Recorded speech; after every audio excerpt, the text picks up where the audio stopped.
alternative form of education via virtual platforms are starting to make inroads into Nigeria and Africa's educational system. But what are the economics around virtual learning in a depressed economy? Let's turn now to Rachael Onoja. She is the director of learning at Alt School. She lives here. She's here with me live in the studios. Good evening to you. Good evening. Thanks for coming, madam. Sometimes when I get to talk about education and this new level of things from where when people like us were in school, there's a whole lot of difference. Yeah. So things have really moved. But I want you to walk me through on the adoption so far of virtual education in Nigeria, virtual school. What are the challenges? How does it really work when you say virtual education, not just for kids, but for adults like myself? Yeah. Thank you so much. So at Alt School, how we've been able to work around virtual education is, since the post-COVID, everybody wants to work remotely. But then it's not necessarily the best way to go about things. But we believe that learning doesn't have to be in a physical classroom, because with physical classrooms, you have limitations such as the number of people you can have in a classroom. But then with virtual learning, you have the ability to have a larger amount of people within the classroom. Now, some of the challenges we've faced around adoption has been, maybe not adoption, because being that is no longer a case of having people be in the classroom, yes, then it means you have a larger number of people streaming online, getting access to this content online, right? But then challenges fall within internet, power. Yeah, those are challenges. Infrastructure, yes. The back-end infrastructure. Yeah, the back-end infrastructure, because so what we kind of like tilted towards ensuring that our students have easier experience with learning is we ensure that as much as you have these videos online, you decide to stream the quality.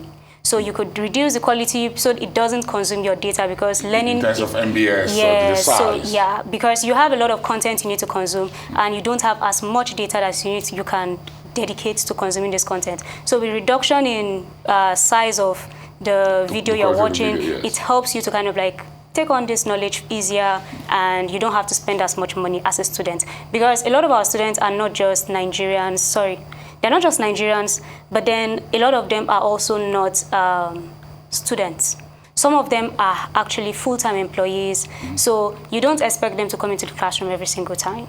So adoption has been at a very faster rate on the part of people who are full-time employees who are looking to transition into the tech ecosystem. Like myself? Yes. Okay, so I work Monday to Friday, then I could do classroom virtual learning over the weekend. Yes, so because of, we run 2 live classes. That is, we have one on Wednesday for people who can join on a Wednesday, and then one on a weekend for people who are like yourself, full-time workers. But again, like we were just talking about a bit of it, because now you've got students not just from Nigeria, everyone joining, but yeah, again, you have a number of economies really squeezing people in terms of pressure on exchange rate, inflation, disposable income, what folks are ready to spend. And again, if you look at data, for example, whether it's on my phone or on a tab, whatever it is, yes, they are everywhere these days. But again, folks need to take care of food and other basic necessities. So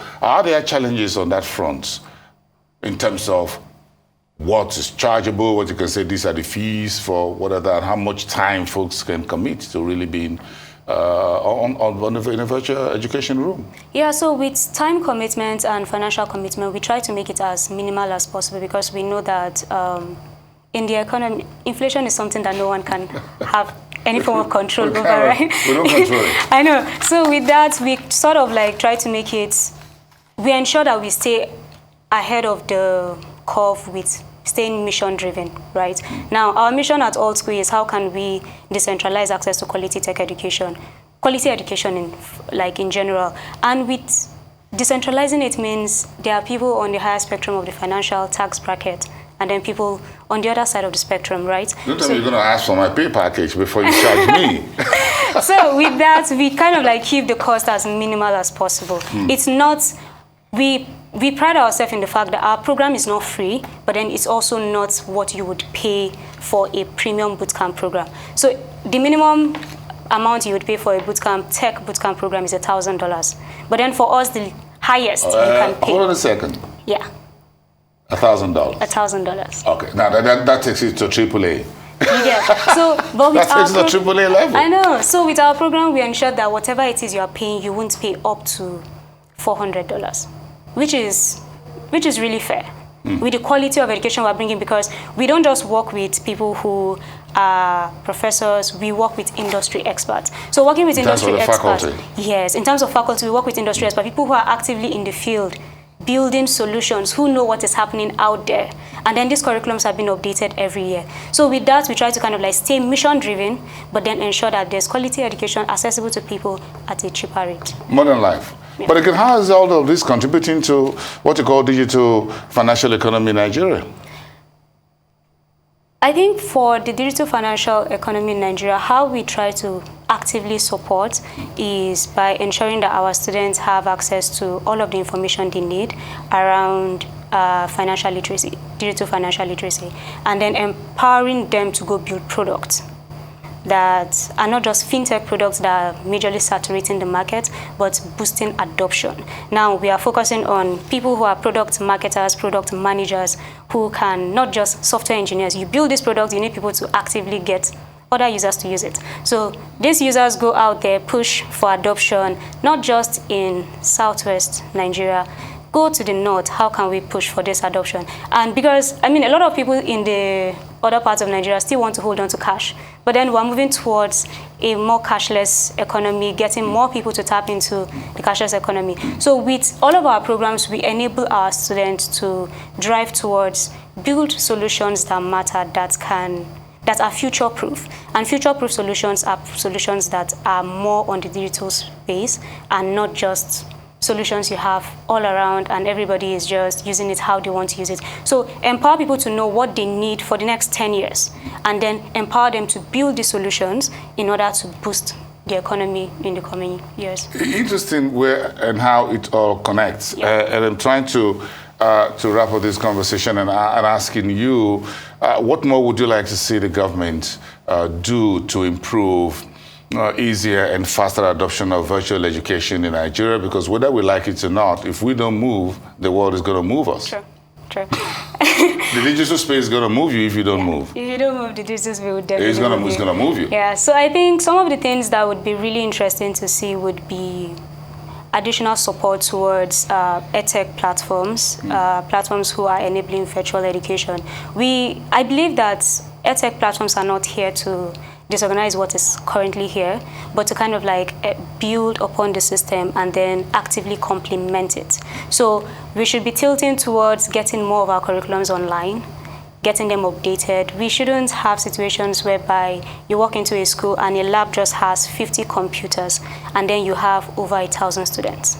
The ratio doesn't make sense. So we should have more students tilting towards digital devices. Like, a lot of our students in my school don't have laptops, so they learn on their mobile devices.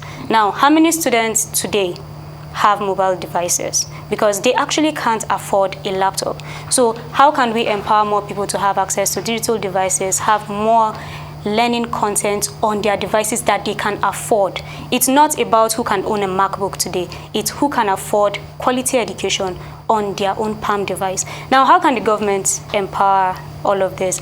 Is by being flexible with some of the policies in place, because now the curriculum we have in myself, I studied computer science, and the programming languages I was taught in school are not what I have never used them since leaving school, right? Yeah. I never used any of those programming languages since leaving school. So these curriculums need to be updated, and you get the support of the virtual educational platforms that are currently available to make this happen. And with that, you allow adoption for students to use their mobile devices. I thought you were going to break my heart. You did, by saying that all that you learned in school, you never got to use that. Because the world has moved on, isn't it? I know. Interesting. Okay, yeah. Have a great evening. Thank you so much. It's nice sharing some thoughts to some of us. We'll see how it all looks like. Thank you so much for virtual education and contributing to the economy. Thank you. Have a great evening. Rachael Onoja, Director of Learning at Alt School.